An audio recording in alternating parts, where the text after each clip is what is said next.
Continue this very important work, building off what's been achieved, not just in Geneva, the progress we've made there, but the progress throughout the week as we've been communicating. The end goal is obviously not just the end of the war, obviously that's central and fundamental.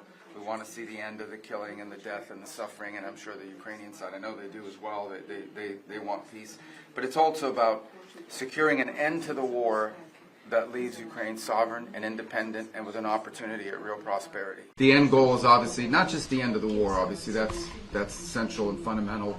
We want to see the end of the killing and the death and the suffering, and I'm sure the Ukrainian side, I know they do as well, they want peace. But it's also about securing an end to the war that leaves Ukraine sovereign and independent and with an opportunity at real prosperity. So this is not just about ending a war. This is about ending a war in a way that creates a mechanism and a way forward that will allow them to be independent and sovereign, never have another war again, and create tremendous prosperity for its people. Not just rebuild the country, but to enter an era of extraordinary economic progress. It's a country with, Ukraine has tremendous economic potential. Ukraine has tremendous opportunity for true prosperity.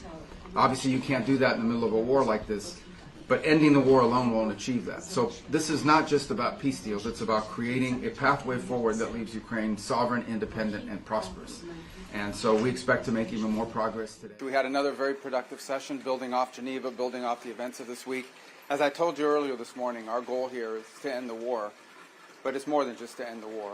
We don't just want to end the war, we also want to help Ukraine be safe forever, so never again will they face another invasion, and equally importantly, we want them to enter an age of true prosperity. We want the Ukrainian people to emerge from this war, not just to rebuild their country, but to build it back in a way that will be stronger and more prosperous than it's ever been. And so this is comprehensive, what we're working on here today. It's not just about the terms that ends fighting. It's about also the terms that set up Ukraine for long-term prosperity. I thought we started laying the groundwork for that, most certainly in Geneva. I think we continued that work in our communications throughout the week.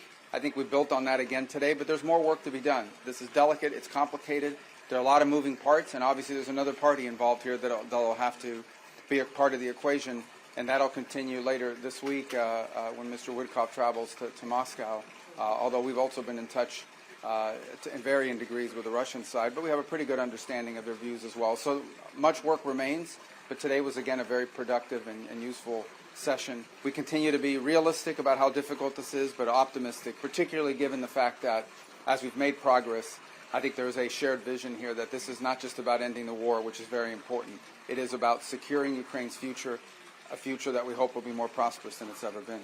We are grateful to American people, American leadership, and a great team with State Secretary Steve Witkoff, Jared Kushner for their tremendous work with us. Our objective is a prosperous, strong Ukraine. We were discussing about the future of Ukraine. We discussed all the important matters that are important for Ukraine, for Ukrainian people, and U.S. was super supportive.